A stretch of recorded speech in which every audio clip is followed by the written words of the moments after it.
Scotsman. At some point, years ago, I've decided I was going to do it. But you say those things to yourself and it takes you, it's years till you actually believe it. World champion. The 2 times I competed in 2020, I was the fastest guy. Both races were soaking wet. You know, am I just a wet guy? I haven't shown it yet that I could actually be there on every track, every single weekend. So going forward into 2021, I had a chip on my shoulder. To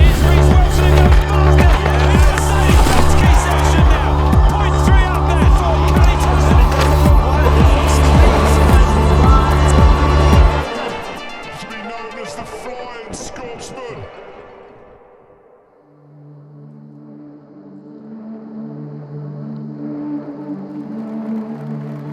Nobody expected me to be world champion. That was everything I'd ever dreamed of as a kid actually coming to fruition, and then getting to reap the rewards of that and just riding in this cool kit. And then unfortunately it ended almost instantly.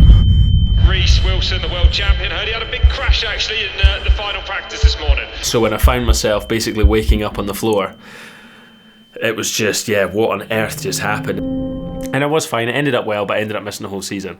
So basically 2020 was one weekend and a qualifying run, and that was it for me. Went back home and had to watch it all. So walking away world champion and crashing out the next digging round, it was just bizarre. The off season for me between 2020 rolling into 2021 was again just the bizarreness of 2020 just kept rolling through that off season. So many mental battles with myself because it was the 2 times I'd been on my bike. I had won both times. I had won world champs, then one qualifying. So in my head, I was the fastest guy, but at the same time, both times were in the wet, like wet. So then you go on the internet and people are, it's because it's wet, it's because of this, it's because of that. Next year will be different when everybody's actually like on a level playing field. I got caught in that kind of bit of a cycle. You're like, you guys are annoying me. How is this still not good enough? I felt like people just maybe cancelled it out a wee bit, but again, sometimes you don't know if that's just your head, because your head's a scary place sometimes. You can convince yourself of some weird stuff. So regardless of the conditions, I felt like I was a guy that could have and was going to win. Like I had myself so convinced that it was going to happen. It fueled the fire, and I'm one of those guys. If you come up to me and say, Reece, you can't do that, fired up. Dance, I told you, I float like a butterfly and sting like a bee. You have to keep your reflexes so that when you want it, it's there. When you want to move, you're moving. And when you move, you're determined to move.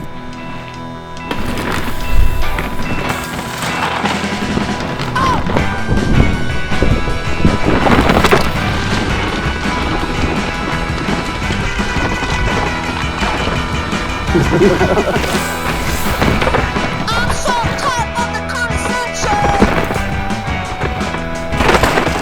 Attached to the line of invention. I guess I'm just a sick and tired of living in the city. Styles tends to separate men. She's just suffocating a man of civil attention. I'm so tired. I'm so tired. I'm so tired. Talking about fighting to make this into a weapon. I'm so tired living in the city. I'm so tired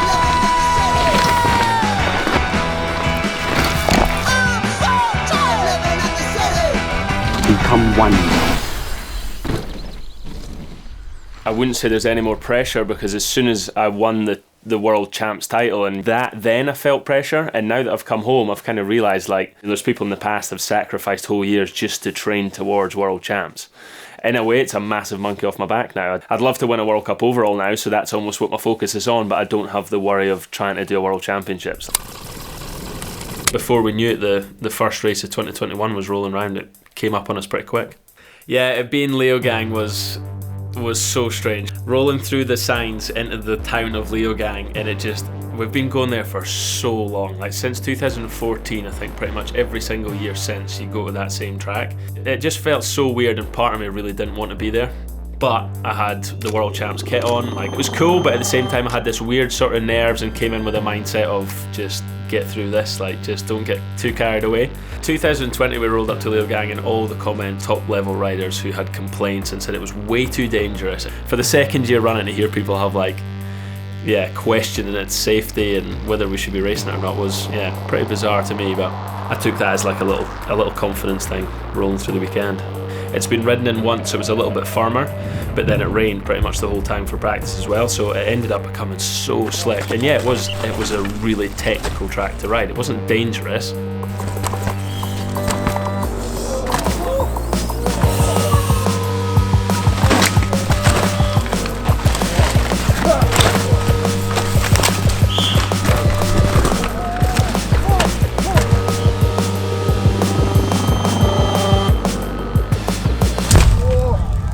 You really need to be a good bike rider in order to get down those tracks fast, and that's what this is. It's the World Cup downhill. You need to be the best in the world at riding your bike down to win one of these. Perfect.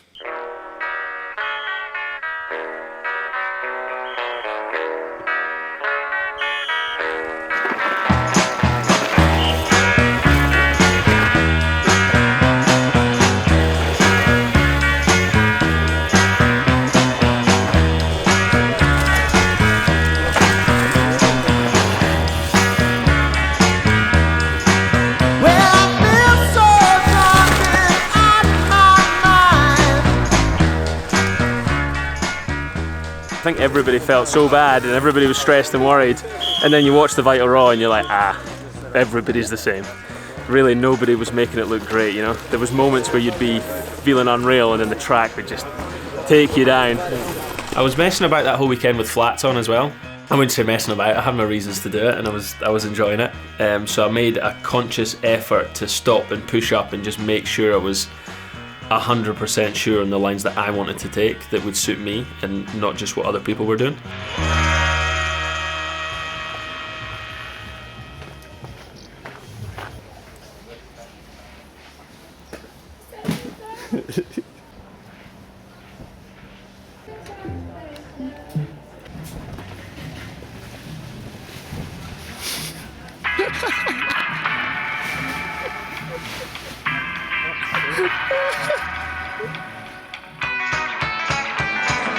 From Scotland, riding for Trek Factory Racing DH, Reece Wilson on course.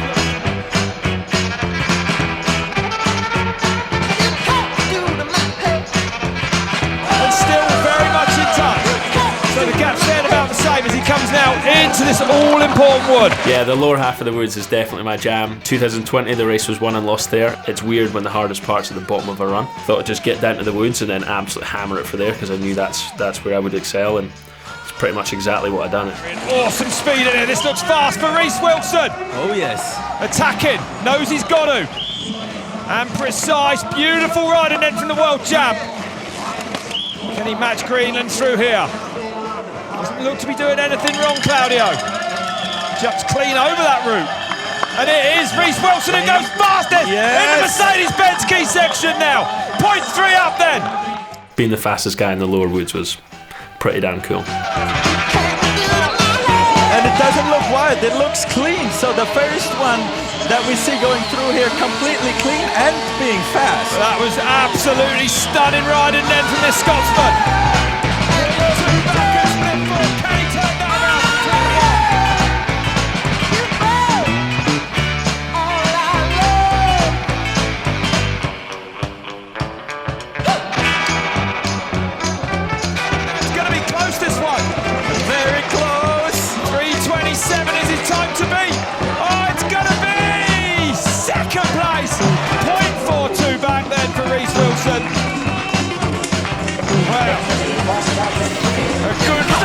Yes, it is! Look at the time!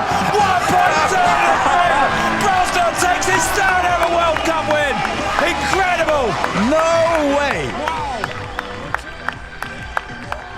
So an amazing weekend. I was absolutely buzzing with it, but at the same time, when you're going away from there, you're like, I kind of held back. just well within my limits. It was I wanted to get a solid good run, and that's what I put down. I was pretty happy. A few of the lines weren't great. Troy done it right, saved all his energy, and absolutely hammered the bottom and rode it like a champ. So yeah, fully deserved the win. I'm super happy for him. It wasn't my best run, which then in hindsight gave me a whole load more confidence, because I was like, right, if you can get fourth with having a safe weekend, what can you do if you're actually hanging out and going for a win? So that was the mindset switch for going into race 2, which, yeah, was a bit exciting. So we rolled into round 2, which was Leger, whole new track. Coach Murray lives in Leger. I got to see photos of it, and I was like thinking in my head, okay, it's always hard with a photo, you never really get a full idea of how steep it is and blah blah blah. But he was saying, you know, if you like Leogang, your chances are you're really going to like this track. Track walk was phenomenal. Got to the bottom after that, I was like, this is my track. If I could have hand built a track, this is the one for me. So first day of practice, from first run, tried something a little bit different. I think you guys actually caught it on camera.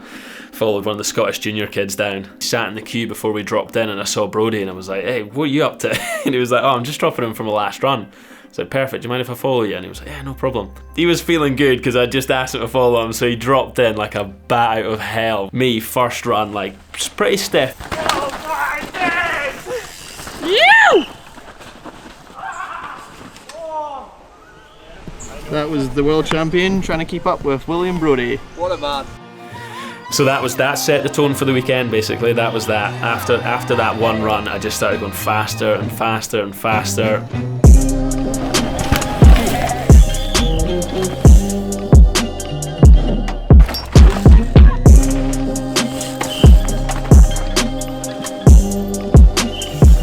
I was watching Vital Raws and stuff at night after days of practice, and I was doing lines that nobody else was doing, so it kind of started, yeah, it was like Leogang on repeat again. It was just me just minding my own business, staying in my lane and riding with 100% confidence and just loving everything about it. Heaven knows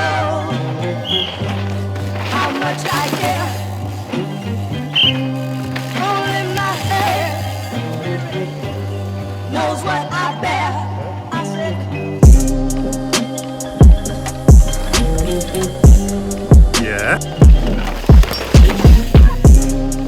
qualifying came round, had a mint qualifying run, was fourth, rode it safe, I would say.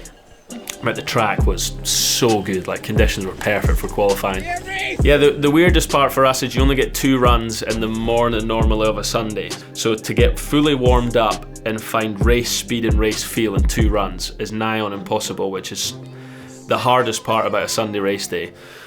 And then the track is nothing like what you've just practiced at. So you practice and then you'll have 4 or 5 hours until you actually race on it, with another 150, 200 riders to come down. As we're sat up on the top of the hill warming up, all the riders start to filter themselves down the track, and it gets quieter and quieter and quieter at the top. The dark clouds were rolling in, and Joe, mechanic, was looking at me and he was like, yep, it's gonna rain. Part of me was nervous. I think everybody would have been nervous. No matter how confident you are in the rain, you're nervous because you don't know, you still have no idea what you're dropping into. Look at the rain coming down. Oh, 6.6 back at the top. Is the rain affecting the top part of this track that much? It was totally dry in practice for them this morning.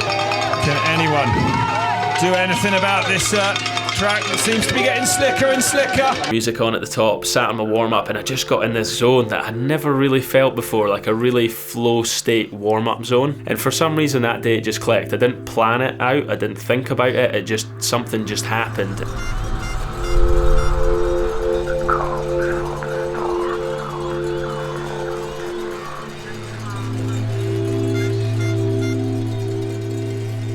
And the timing of the warm-up was just perfect. When I was finished warming up, it was time to go to the gate. There was only me and 3 others at the top of the hill at this point, so it was really quiet. Before I even got to the gate, my coach came up to me and he said, you know, what's it going to be? What are you going for? Because there's 2 options at that point. If you're in it for the overall, you play it safe. You just get yourself to the bottom and try and score some points, or you absolutely hang out and go for it. And I genuinely believed in the back of my head I can win this race. I've just fully harnessed the Sam Hill Champrix days. So if it rains enough, it'll penetrate the dirt. I've got full spikes on. green's green, we're going for it. And I said to Chris, I was like, I'm either going to hit the pin with this putt and it's going to drop, or I'm going to go 10 foot past. I was like, but I definitely ain't leaving it short. And he laughed. He dropped in off his bike and away he went. I went to the start line and dropped in. Super late in the start hut, probably trying to keep out of the rain as long as he could. The world champion and Reece Wilson now on track. I have never seen so much buzz around a rider as there was around Reece this week. He said he was like a kid in the candy store, all the lines, and there was actually a bunch of top riders on track trying to look at a spectator's Instagram post to figure out what he was doing in one of these sections. The time looks decent. It is less than 2 seconds off the Prowler there. And this man, like, honestly, oh my goodness, when he holds it! To this day, the wildest run I've ever had on a bike. As you said, you know, rainbow stripes, the World Championship jersey can crush riders, but this man has grown into it. It's given him an extra confidence. He's calmer. He's a better rider this year. Yeah, for sure. Wet line, so we want him to go a little bit more than some of the riders. Try to carry it. Oh my goodness! And it gets up high there into some drier stuff.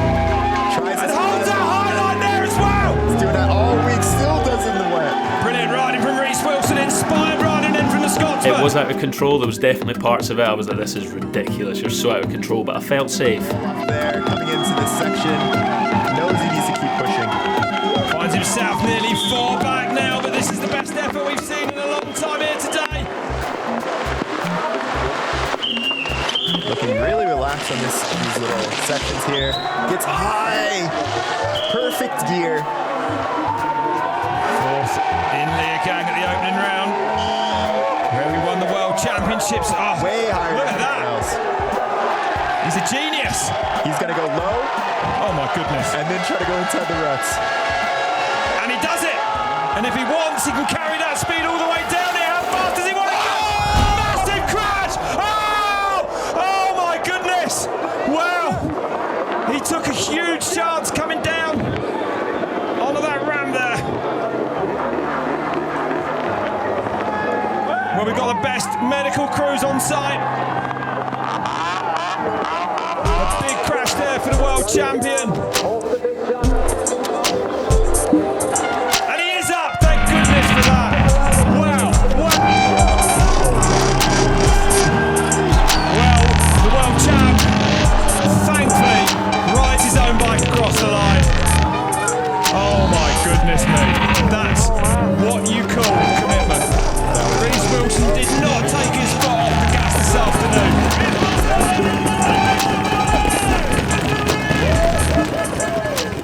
I was just bummed, man. I was really sad that when the adrenaline started wearing off, you obviously start to feel the aches and pains. Yeah, and I just wanted to get away from the crowd as quick as possible and get myself checked and make sure everything was good before I really started to sit down and process the race. So, crowds of people, just so many eyes, just smiling faces, crying faces, so many emotions on people's faces. It was weird. I wanted to stay and enjoy it and absorb it, but at the same time I felt so rough that I wanted to just get back to the pits and be in a quiet place. I wanted to feel really happy for what I'd achieved. I believed I could have won, so I was so disappointed that not only had I not won, I'd crashed myself out and really impacted my season. So to me that weekend felt like quite a large loss. Really sore neck from that race. This for sure the stiffest sore neck I'd ever had. The video pretty much went viral around the industry and probably beyond. It's the Flying Scotsman.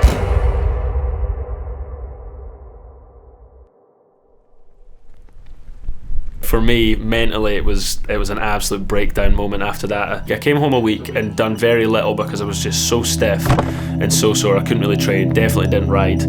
Trying to look after myself as best as I could with physio and stuff like that, but these things they really do take time. There's no miracle cure. Fuck, I kind of threw that opportunity away. Why did I? I chose to go to Red Bull Hardline and do the commentating with Warner for that, which turned into a really long, busy week at a time when there was nothing I needed more than was to be at home resting. If my body's feeling weak, down, tired, sore, my mindset tends to slip as well. Just never really got myself out the hole. My mindset just kind of slumped. I convinced myself all sorts of reasons why I wasn't going to be able to go back and be as fast. It was going to take me time. And once you tell yourself that, unfortunately that's exactly what's going to happen, and that is exactly what happened. That was for me what seemed like at the time the end to my season. I was like, this is going to take me a lot of time to come back from. It really scared me. You don't often get up from crashes like that. Rolling into the next round, which was Maribor in Slovenia, again had great success there in 2020. It was pea and rain, the track was really cool, I really liked it, but this year it was totally different. The track was bone dry, the heat was ludicrous for a Scotsman, it really was. It was so hot. Again, because my mindset wasn't good, I just let myself slip. And that week just snowballed into a frustrating, just whirlwinded disaster for me, really. That is a negative from me. I wouldn't say fun's the word to use today, because it's there's so many elements to this track today. The sun being one of the biggest factors. You genuinely can't see where you're going. If the glare off a rock hits you in the eyes correctly, you're literally blind for a split second. The loose surface, the track's breaking up, it's just talcum powder, it's not dirt, it's just powder. Oh, so hard. This bit here fucked up 3 times now, so I need to look. I'm gonna need to get creative. It was weird because I was convincing myself that there was problems, and then I'd have maybe 10 minutes where I'd managed to I'd dig my way out of it, and I'd be like, no, right, this is it. We're gonna go and do another run. Forget about all that, you're sweet, it's gonna be fun.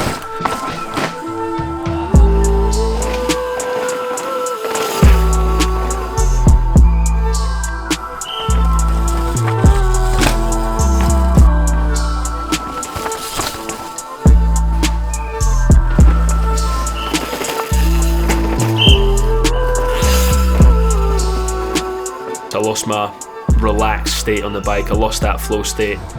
Getting there slowly, very, very slowly. It's just I can't get into my head to go slow to go faster. I've lost my patience, so we'll see. Yeah, I'm getting back to the van, this is outrageous. Do the run and come down and just banging my head off the table again, like what is going on, what now? Like I just couldn't fix it. Then when you start looking at your bike and going, that's the problem, you really know you're in deep.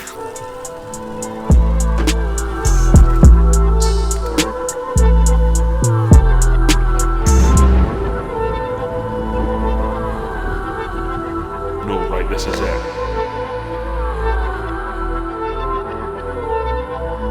And we go to the reigning world champion, Reece Wilson from Scotland in the UK.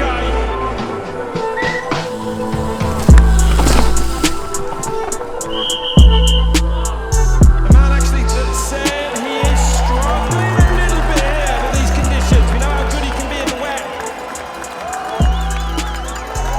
Along the flat road there. And Reece saying he's still actually sporting a really stiff neck from that huge crash we saw him have in Leger. An unforgettable crash. But thankfully he did get up and ride to the bottom from. Well, less than a second off for Wilson then. Well, good run in here. Lost a lot of time now. High line there, got right above that stump. Now defend those rainbow stripes in a couple of weeks. Clarence's time already goes by. Wilson goes into 6. I wonder what was wrong there. Right up there, and then something changed. Got to the bottom, felt like a phenomenal run, no mistakes.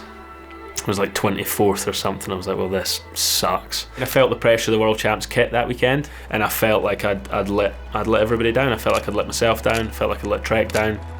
And nobody puts that pressure on yourself. Trek doesn't say, you know, we've painted this really cool bike, you must go and do well. There's nobody saying that. It's me. It's the devil on this shoulder and the angel on that one. And the devil was poking me in the ear that weekend. It really annoyed me. So the few days after that race, I burnt a lot of mental calories, just processing the weekend, processing where I was at and how I can fix it, mapping out a future of, right, what's a plan on getting out of this hole, digging myself out of here. So coach to help me out physically, Charlie there, Charlie's been a bit of a godsend, to be honest, as far as teammates go. He's so easy to hang out with, he's super motivated to get out and train. He was perfect. We just got to work that week. We hung out, we didn't have any competition with each other. We just go and we do graph, we do work.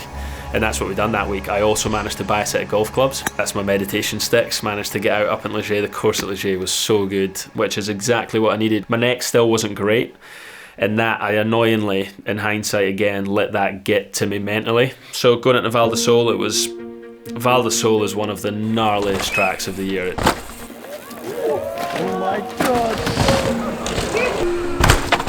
And because it's a World Champ week, we get an extra whole day of practice, which really is the last thing you want, to be honest. And how to structure my World Champs week is still something that I'm trying to figure out.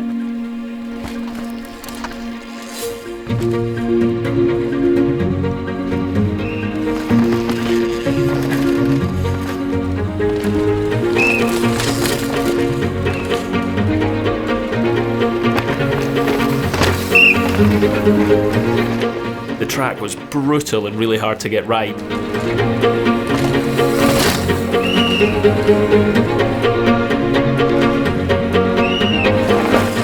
So then it forces you to go and do more laps because you've not done the last one right.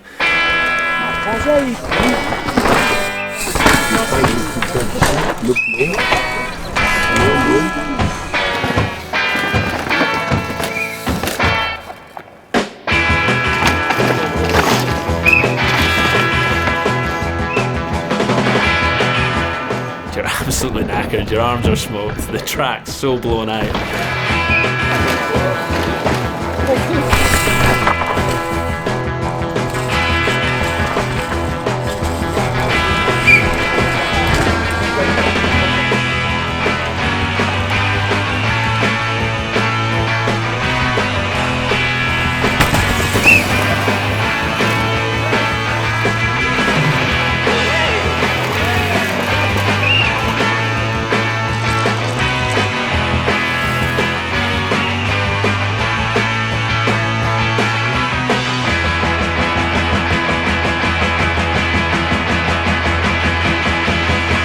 It was a pretty standard week for me. The whole week leading up, practice, everything. Like I said, there was issues, there was things I could have done better, but it was a pretty average World Champs week. I was feeling good.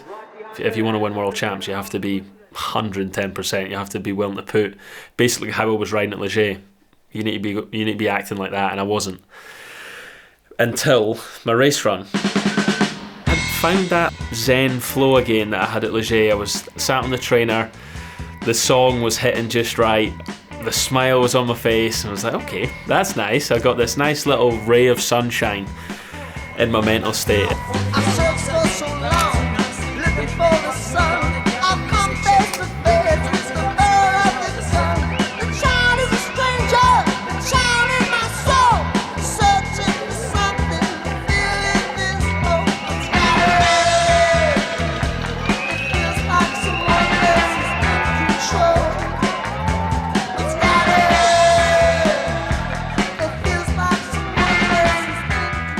Strangely enough, for Val d'Isole, and after a big week, felt like I was getting stronger and stronger towards the bottom.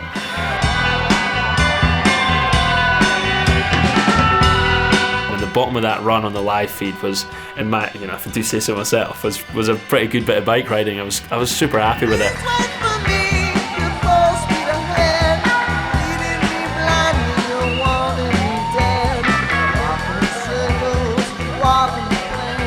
And once you pop out those bottom woods, you're pretty much home and dry. You can send it for there.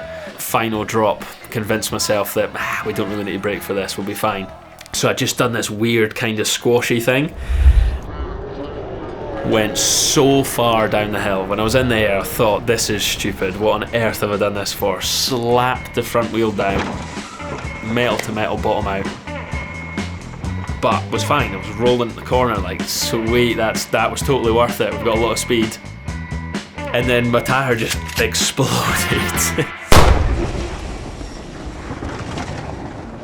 Completely off the rim, everything all at once. I had two rails of the rim, so I was like, I'm good. So I just leant into the softest bit of dirt I could see and just hung on with it, and it worked absolutely fine until I had to pedal all the way to the finish line for there.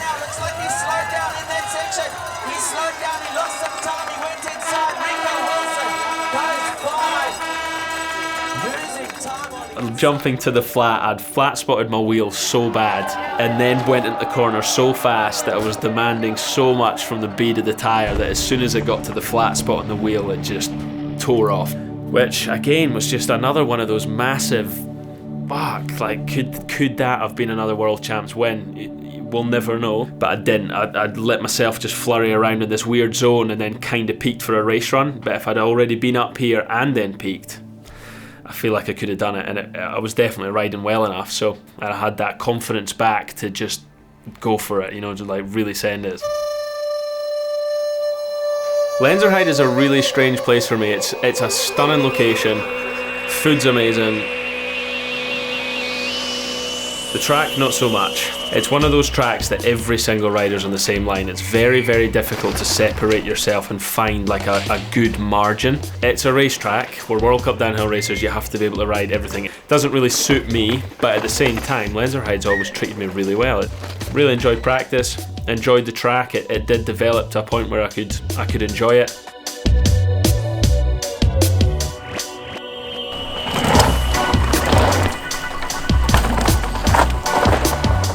There was a section at the bottom, they call it the wall, I think, and it's this kind of really rocky. It's not rough in the like big bump sense. It's rough in like really chatter, loads of things for your bike to deflect off. And I'd spotted again this really sneaky inside line, but it's very technical and hordes of crowds there.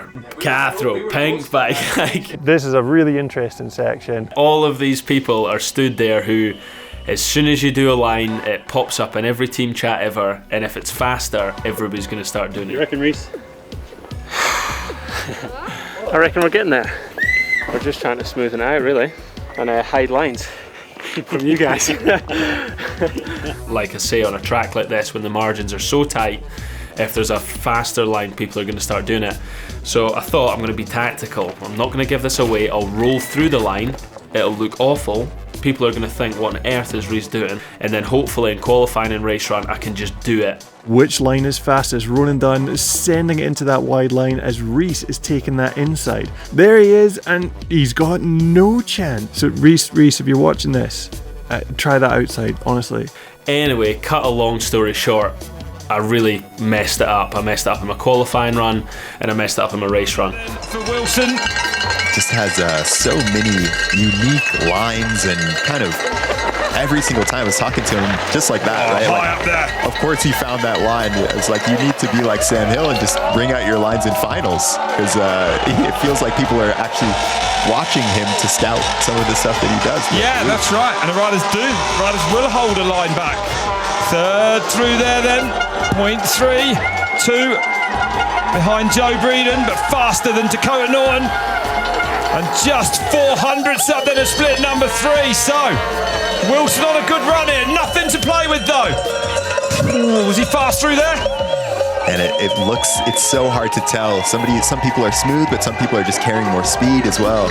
Takes the inside off that rock. That was one of the lines that he was looking at. And because I messed it up in my race run, that was, you're not quite near the finish. You quite often go into this like frantic panic mode. The concentration slipped. On live feed, you don't see from the naked eye the mistakes we as riders make. We don't have brake lights for a start, so you've got no idea when we're on the brakes. And I was on the brakes a lot more than I needed to be. Wilson, the man forever to be known as the Flying Scotsman. Ever so slight tyre washouts, just the tiniest of marginal errors that you can't see on the TV that I made from that moment to the finish, which is a good minute and a half maybe section of track. So. Enormous gap. This year is going to be enough to see him go fastest here. In Lenzerheide, I don't think it is. He goes second, 0.21 back. Well, Elliot, I didn't see anything at the bottom there to indicate that. No, it looked great. That bottom looked really good. I let myself down with trying to keep a line sneaky. Did I learn from it? I'm not very sure, because I feel like if I would be sat here saying the same thing if I'd pulled that line off and I had came across the line 2 seconds up or whatever. So it is what it is. I had to move on for that one, and I was happy. Great points. It was a good week. I was very happy. The riders got to hang out and stay in Lenzerheide. Lenzerheide's a super cushy place to get to hang out. It was a good few days of decompression, and then photos with 100% for some new enduro kit. And I actually crashed my brains out on this stupid wooden feature thing in the bike park that me and Cade were peeing about on, fell off down this pretty big banking and landed on my bum, like feet, bum, back, and then whiplashed my head into the ground. And for a moment I was like, whoa, that could have been, like really had a moment of panic. And it kind of got up for that and was like, you know what, that just goes to show you, whether you're racing your heart out and you're going to crash, or you're just out peeing about for a photo shoot, if you're going to crash and you're going to hurt yourself, it really is going to creep up whenever.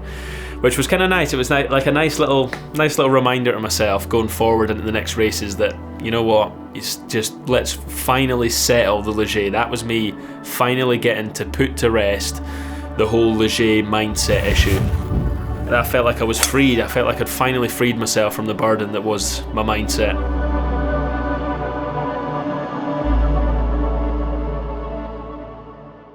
Moving forward into snowshoe. Going to the USA is just such a funny experience for a Brit or a European, because it's just America. Like, they do everything bigger, everything's got more sugar, everything's got more salt. Like, it's just a hell of a place. Everybody's energy is so good, like driving their big trucks down the road, big smiles on their face.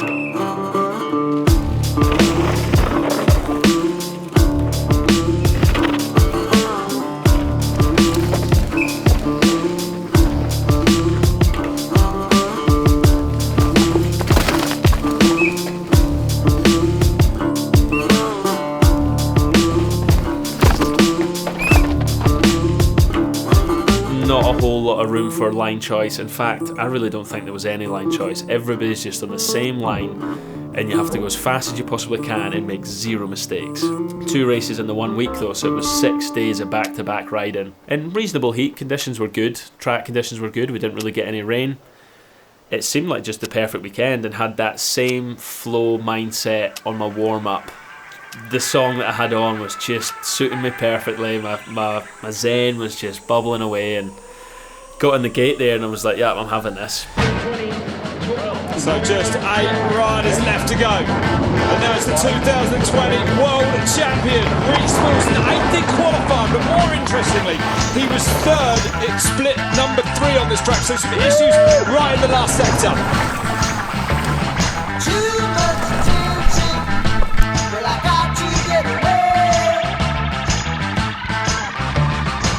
The Flying Scotsman.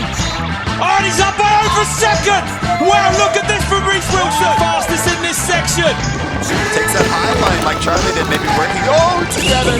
Loses nothing to Bruni through there, could still be green. And he's still up, but he's lost around half a second then, Reece Wilson! Hopping, working the bike. Different line there, went low. So then when I got to that pedal, I absolutely pedalled my ass off. And you can just hear it in the live feed. I screamed at myself, real angry. Yeah, he's a big gear up. That might cost him some time then. Yes, he's like dropped back to 3rd. Oh, wow, look at that, losing a second between splits 3.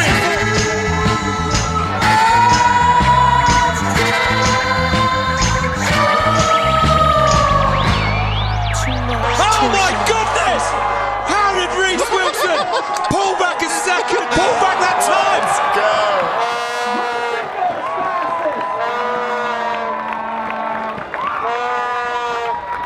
So it's a 3:10.066 for Reece Wilson. Trick Factory. What a great ride. He was up, down. Oh, he's so good. Let's go! Yeah! Reece Wilson back on top. A phenomenal run from the Scotsman. Finally! Didn't want to get too carried away, so I sat in the seat and just waited and waited, and your palms get sweaty and... Head down, pedalling as hard as he can. What's he done? Oh my goodness! 0.34 then! So Reece Wilson is good, he's right and looking nervous. It's enough time, just I imagine, but he might put it back. Wow! Oh, this is going to be tight, this one then. So Finn Isles, can he win his first ever World Cup race? Pedals in the air, sprints down to the line. Finn Isles goes. He goes into 4th place, 1.2 back, and Reece Wilson wins his first ever World Cup. Incredible scenes again in snowshoe. Oh my goodness, the Scotsman's done it. What a race. What a race.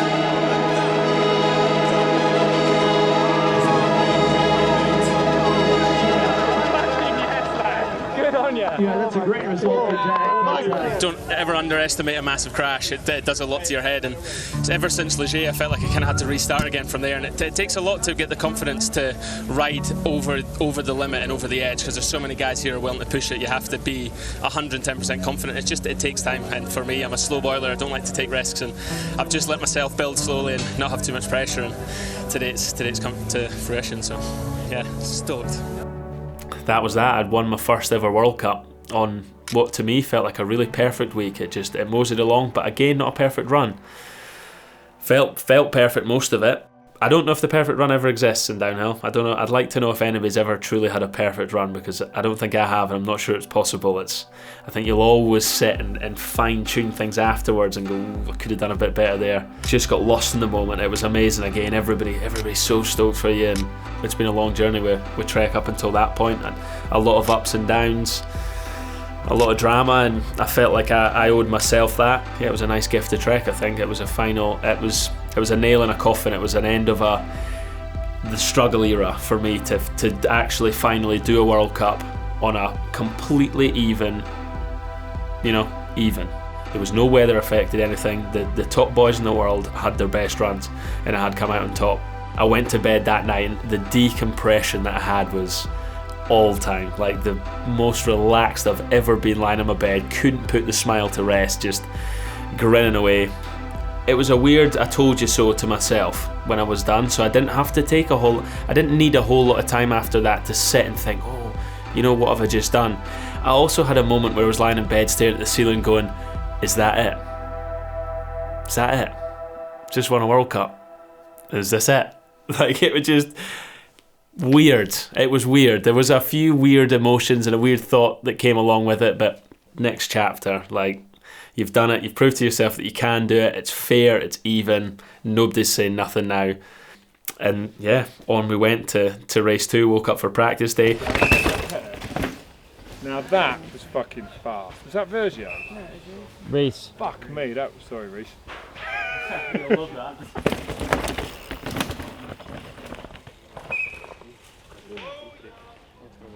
It's like Christmas Day as a child. I was like, I can't wait for the next race day to come, because I've just proven to myself that I can win on this track. I can do this again. Well, for Reece Wilson, he does actually still have a chance at taking the overall, but it would be a mathematical miracle. It's not over and done yet. We're still chipping for par, Glen. It's still happening. Got into practice, was really, really methodical about how I planned out my practice. I thought I'm only going to do 2, maybe 3 runs.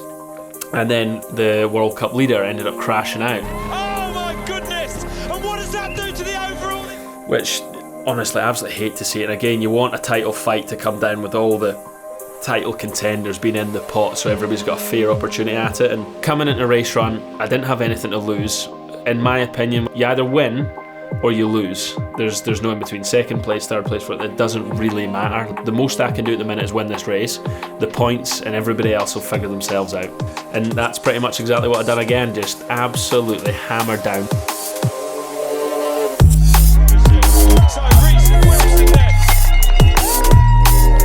Nearly killed myself at the top of that track. Bike park tracks that are way too small for the speed. You can't possibly squash them or scrub them hard enough. And I went so deep. Jumping way down there. And I think you see my tyre, wheel, everything squirmed. That was a moment in that run where I thought, wow. So look at this for Reece Wilson. Green and split 2, nearly half a second up. Wow. Again, that hard gear. And perfectly through there, it looks like. So good technically, this man.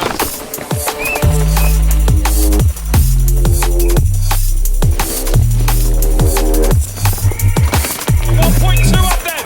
So look at this. Wilson really on the move here today. Then it came to the crux of that run, which was a massive flat rock drop, stayed off the brakes. But when I'd done that, bent my chainring into the next rock garden, absolutely nailed it. I was so hyped up, it had been such a good run. As soon as the chain got to the bent part of the chainring, it slipped off. Oh no! The chain's gone! The chain is off! Oh my goodness! Tucked myself up and hoped for the best. So Wilson rolling towards us just when he needed to get some pedals in. I was just about to say this is where he made up all of his time on Wednesday. Oh, what a shame, so rare.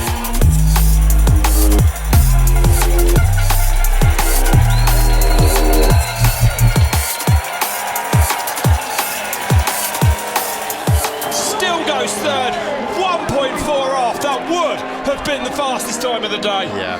What a shame for Wilson. Well, it's been a great year though. Anyway, I ended up 7th, and you know, we're waiting on Loris coming down, and that was actually a situation to watch. I watched that and was aware that one day I really want to be in that position, and how am I going to handle that position? I can't imagine what it's like to have the opportunity to win a World Cup overall, but you have to win. For me, I didn't have to win. I wasn't going to win the overall, but for Loris, he only really had to beat Loic, and he's won an overall. Like, the pressure of that. I can't imagine. He didn't expect to have this pressure. He didn't come into the week thinking, I'm in a fight for the overall. And now, everything rides on that. He has to win. So I was watching very intensely at the bottom of that run. Oh, fighting through him, and he's off, and he goes off the track. Oh, and Loic Bruni will know that at the top. To see him cross the line after having a run like that, I was emotional for him. Like, I totally understand how that must have felt, and how horrible that, to be that close, and he's been that close so many times.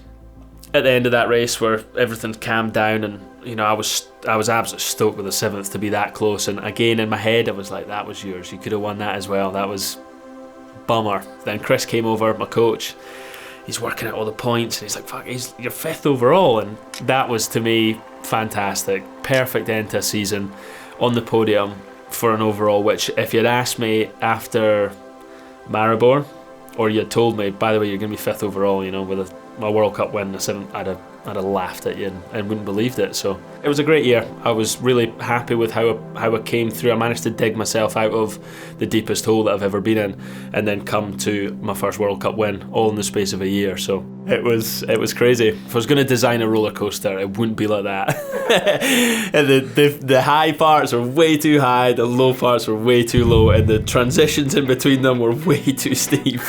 Like, it was ridiculous. It was just a mental battle. I guess we do where we're at now, no?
No,